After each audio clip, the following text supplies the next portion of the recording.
An old car arrives at a scrapyard with a dead engine, dented doors, and paint peeling from its body. Soon, a crusher folds it into a dense block of metal that barely resembles a car at all. It looks like the end. But weeks or months later, part of that same metal may return as a steel coil, a reinforcing bar, an appliance, or even a component in another vehicle. That is the strange thing about steel. Its shape can be destroyed completely, while the material itself can be recovered and engineered for a different purpose. So how does rusty scrap become brand new steel again? The answer begins before the metal ever reaches a furnace. Let's get into it right here on Small Things.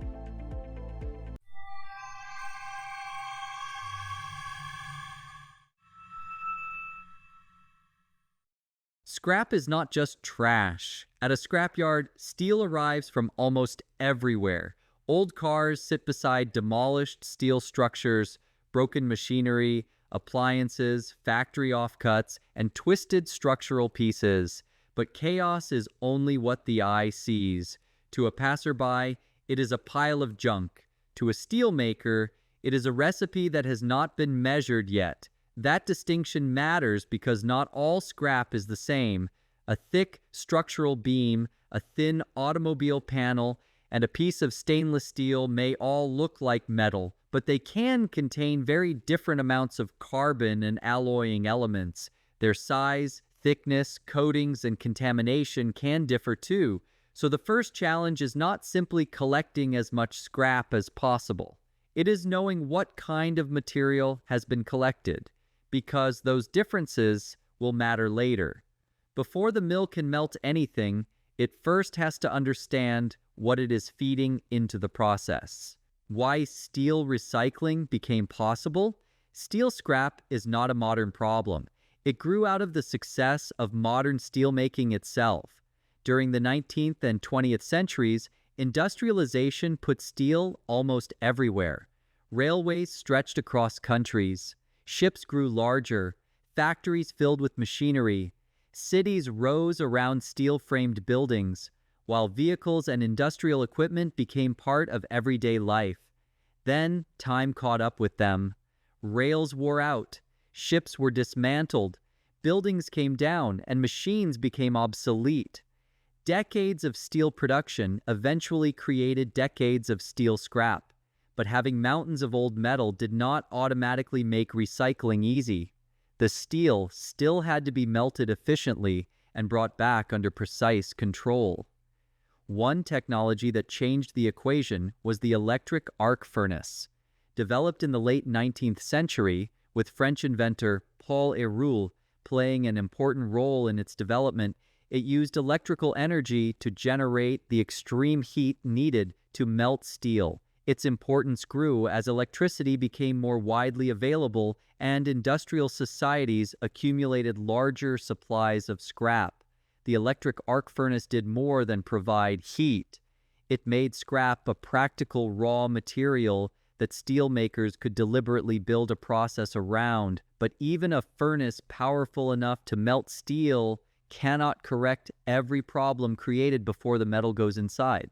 The most important step may happen at the scrapyard. Before scrap reaches the furnace, it has to be separated with far more care than a casual look at a recycling yard might suggest. Large magnets make one part of the job easy. Because ordinary steel contains iron, magnetic systems can quickly pull ferrous material away from many other materials. A crane can lift a tangled mass of steel in seconds. The harder question is what should not go with it. Scrap may be sorted by size, composition, cleanliness, and the grade the mill intends to produce. Dirt, plastic, rubber, coatings, non-metallic debris, and unwanted metals can all complicate later processing and must be reduced or removed where possible. This stage is better understood as feedstock preparation than simple cleanup. There is a practical reason for being so selective. Melting does not erase chemistry. If the incoming scrap contains too much of an unwanted element, That element may remain in the molten steel and make the final composition harder to control. Some problems can be corrected later, others are far easier to prevent before the furnace is charged. So a surprisingly large part of making new steel comes down to a quiet decision made much earlier: choosing the right old steel. Once that choice has been made, the process becomes much more dramatic. What actually happens inside an electric arc furnace? At the mill, cranes load the sorted scrap into a huge container called a charging bucket. When the furnace is ready, the bucket swings overhead, its bottom opens, and tons of metal crash into the chamber below. Then the furnace comes alive. Large graphite electrodes descend toward the scrap. Powerful electric arcs form between the electrodes and the metal, producing enough heat to melt steel, typically somewhere around 1370 to 1510 degrees Celsius, depending on its composition. At first, the furnace still contains recognizable objects: crushed car panels, pipes, beams, machine parts. Under that heat, their shapes begin to disappear. Sections buckle, edges soften, and eventually pieces that once served completely different purposes become part of the same glowing pool of liquid metal. More scrap can be added as the first charge settles. Oxygen may be introduced to help drive chemical reactions, while limestone and other additives help form a molten layer called slag. Slag sits above the liquid steel and acts as a collector for some unwanted material. It also helps protect the molten metal beneath. Visually, this looks like the finish line. The solid objects are gone. In their place is a furnace full of liquid steel. But brand new steel still has not been made.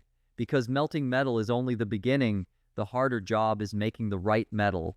Melted steel is not finished steel. Steel is not simply iron in liquid form. Its behavior depends on carefully controlled amounts of carbon and other elements such as manganese, chromium, nickel, molybdenum, and more. Change those proportions, and the final steel can behave very differently.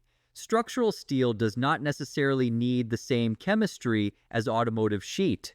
Reinforcing bar has different demands, while specialized grades may require tighter limits.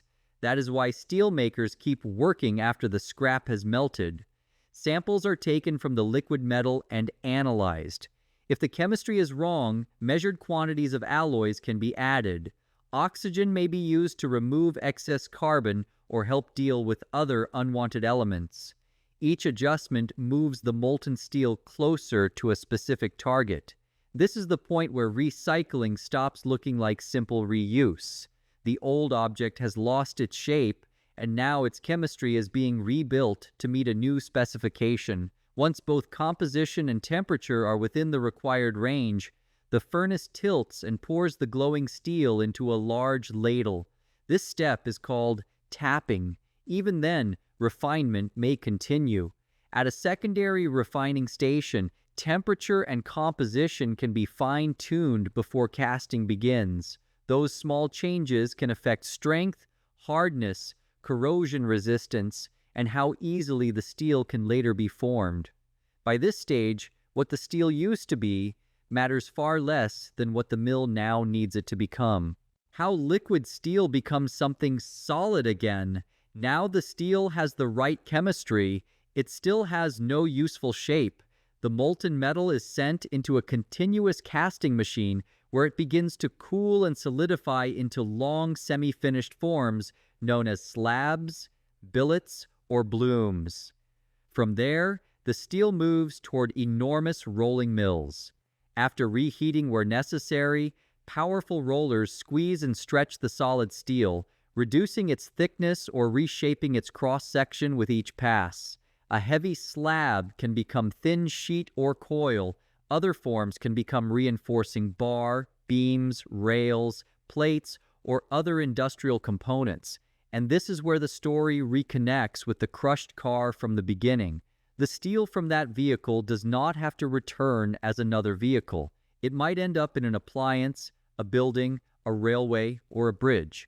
or it may return to the automotive industry in an entirely different form. By the time rolling is finished, there may be nothing about the new product that reveals where its steel came from. The material has been recovered. The old object has not. And that is what makes steel so valuable after its first job is over. Why steel is so good at having another life. Steel scrap matters because it can return to the production cycle instead of being treated as material with no further use.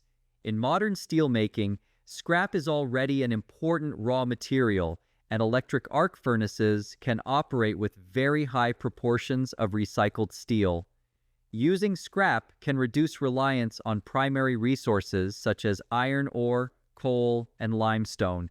It can also reduce energy use and emissions compared with producing steel only from newly extracted raw materials. That does not mean any pile of metal can simply be thrown into a furnace and come out perfect. Steel can be recycled repeatedly, but each new batch still depends on careful control of what goes in and what the final chemistry needs to be.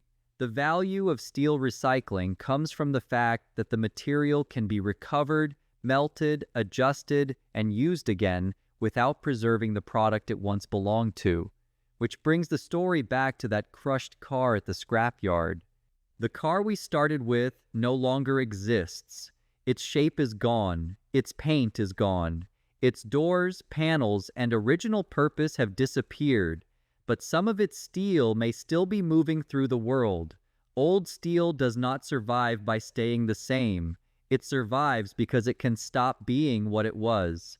A car can be crushed, sorted, melted, chemically rebuilt, cast, and rolled until there is no visible connection to the object that first entered the scrapyard. What remains is useful material prepared for a completely different job. The end of a car may be the beginning of a bridge. The end of a building may be the beginning of a railway. And the next time you see a pile of rusty steel, remember, you may not be looking at waste. You may be looking at something that has not decided what it will become yet. If there is another everyday material, machine, or object whose hidden story you want us to follow next, tell us in the comments. And if you enjoy discovering what is really happening behind the ordinary things around us, subscribe to SST and join us for the next story hidden in plain sight.